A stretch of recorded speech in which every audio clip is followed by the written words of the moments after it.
Athens international എയർപോർട്ടിന്റെ runway. സമയമിപ്പോൾ രാവിലെ 8:45. സൂര്യൻ ഉദിച്ചു വരുന്നതേയുള്ളൂ. ആദ്യമായാണ് വിമാനത്തിലിരുന്ന് ഞാനൊരു സൂര്യോദയം കാണുന്നത്. ഇതൊരു യാത്രയാണ്. 5 ദിവസം നീണ്ടു നിൽക്കുന്ന യാത്ര. ഈ 5 ദിവസത്തെയും യാത്രയുടെ വീഡിയോ, ദൃശ്യങ്ങൾ നിങ്ങളിലേക്ക് എത്തിക്കാനുള്ള ഒരു പരിശ്രമമാണിത്. ഞങ്ങൾ യാത്ര തുടങ്ങിയത് മോൾട്ടയിൽ നിന്നാണ്. ഏകദേശം 2 മണിക്കൂർ ഫ്ലൈറ്റ് യാത്രയ്ക്ക് ശേഷം ഞങ്ങൾ ഏഥൻസിന്റെ മണ്ണിൽ കാലുകുത്തി. ഇതാണ് ഞങ്ങൾ വന്ന ഫ്ലൈറ്റ്. ഇവിടുന്ന് നടന്നു വേണം എയർപോർട്ടിനുള്ളിലേക്ക് പോകാൻ. ഏകദേശം അരമണിക്കൂർ നടക്കണം പുറത്തു കടക്കാൻ. എയർപോർട്ടിൽ അധികം തിരക്കില്ല. ഇവിടെ സമ്മറാണ് തിരക്കുള്ള സമയം. ഞങ്ങൾ വന്നത് ഡിസംബറിലാണ്.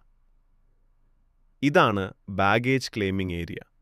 ഒരു ദിവസം ഏകദേശം 600ഓളം ഫ്ലൈറ്റുകൾ സർവീസ് നടത്തുന്ന ഒരു എയർപോർട്ടാണിത്. പക്ഷേ ഇപ്പോൾ അധികം തിരക്ക് കാണുന്നില്ല. ഈ കൊച്ചു യാത്രികനാണ് ഞങ്ങളുടെ ഈ യാത്രയിലെ പ്രധാന പങ്കാളി. അവസാനം ഞങ്ങൾ എയർപോർട്ടിന് പുറത്തേക്ക് പോവുകയാണ്. ഇതാണ് അറൈവൽ ഏരിയ. ഇവിടെ നിന്നും ഇനി ബസ്സിന് വേണം റൂമിലേക്ക് പോകുവാൻ. എയർപോർട്ടിന് പുറത്ത് തന്നെ ബസ് സ്റ്റോപ്പുകളും മെട്രോ സ്റ്റേഷനുമുണ്ട്. ബസ്സിനൊരാൾക്ക് 9 യൂറോയാണ് ടിക്കറ്റ് ചാർജ്. ഇവിടെ ബസ് ടിക്കറ്റ് എടുക്കാൻ എല്ലാ പ്രധാന ബസ് സ്റ്റേഷനുകളിലും ടിക്കറ്റ് വെൻഡിംഗ് മെഷീനുണ്ട്. 1.5 മണിക്കൂർ വേണം റൂമിലെത്താൻ. ഇനി ഒരു ബസ് കൂടി മാറിക്കയറണം.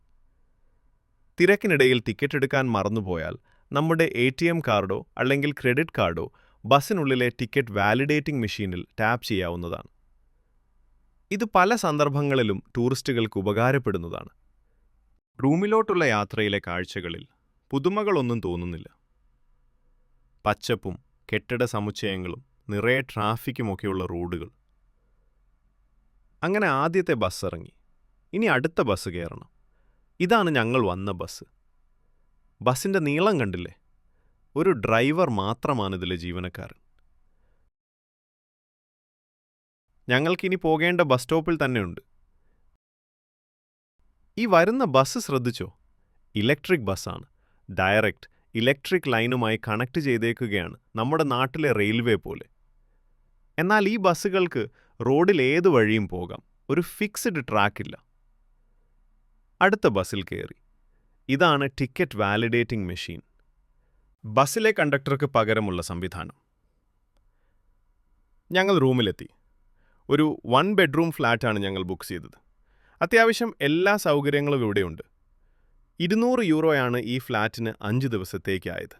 നമ്മുടെ നാട്ടിലെ 16,000 രൂപ. അത്യാവശ്യം എല്ലാ സൗകര്യങ്ങളുമുണ്ട്. ഒരു ഡബിൾ ബെഡും ഒരു സോഫ ബെഡും. കൗഗാക്കി എന്നാണ് ഈ സ്ഥലത്തിൻ്റെ പേര്. ഇത് ഏകദേശം സെൻറ്ററാണ്. റൂമിനടുത്ത് തന്നെ ബസ് സ്റ്റോപ്പും മെട്രോയുമുണ്ട്. ഒന്ന് ഫ്രഷായിട്ട് ഞങ്ങൾ നഗര കാഴ്ചകൾ കാണാനിറങ്ങി.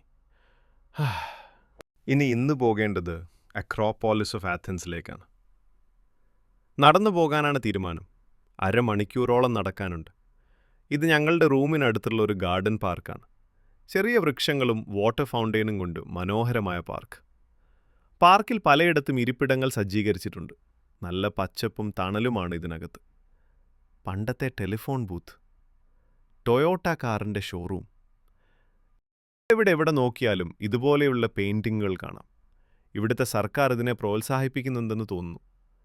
പഴയ വെസ്പ സ്കൂട്ടറുകളുടെ ശേഖരം. ധാരാളം വിൻറ്റേജ് കളക്ഷനുകൾ നിരത്തിവെച്ചിരിക്കുന്നു. വഴിയരികിൽ കണ്ട ഒരു ഇന്ത്യൻ റെസ്റ്റോറൻറ്റിൽ കഴിക്കാൻ കയറി. നല്ല വിശപ്പുണ്ട്. രാവിലെ തൊട്ടൊന്നും കഴിച്ചിട്ടില്ല. റെസ്റ്റോറൻറ്റിൻ്റെ ഉൾഭാഗം വളരെ ഭംഗിയായി അലങ്കരിച്ചിരിക്കുന്നു.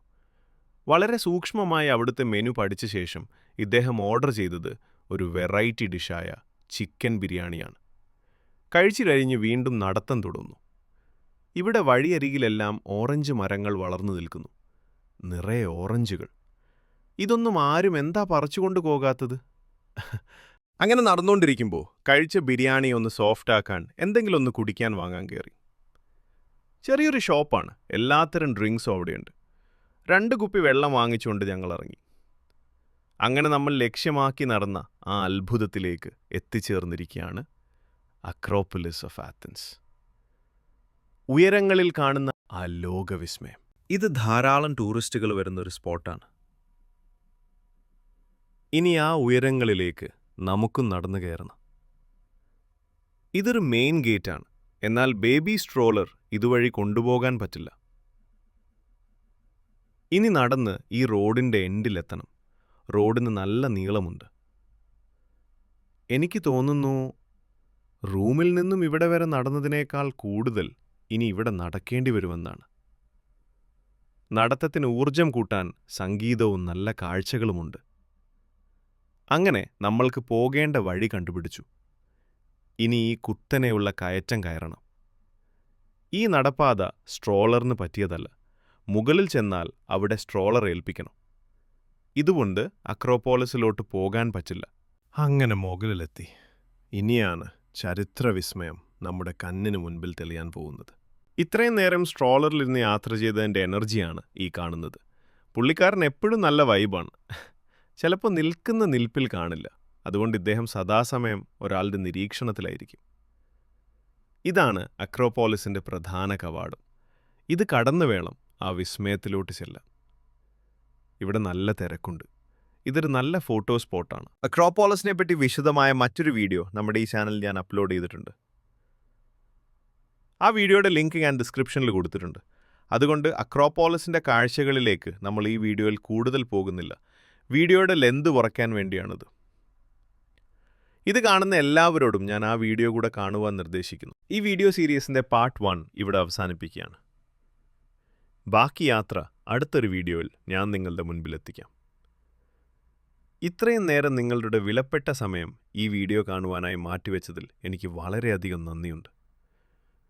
നിങ്ങളുടെ അഭിപ്രായങ്ങളും നിർദ്ദേശങ്ങളും എനിക്ക് വളരെ വിലപ്പെട്ടതാണ്. ഈ ഫാമിലി ഓറിയൻറ്റഡായ ഞങ്ങളുടെ യൂട്യൂബ് ചാനലിൻ്റെ മുൻപോട്ടുള്ള യാത്രയ്ക്ക് നിങ്ങളും കൂടെ സപ്പോർട്ട് ചെയ്യണം. നന്ദി, നമസ്കാരം.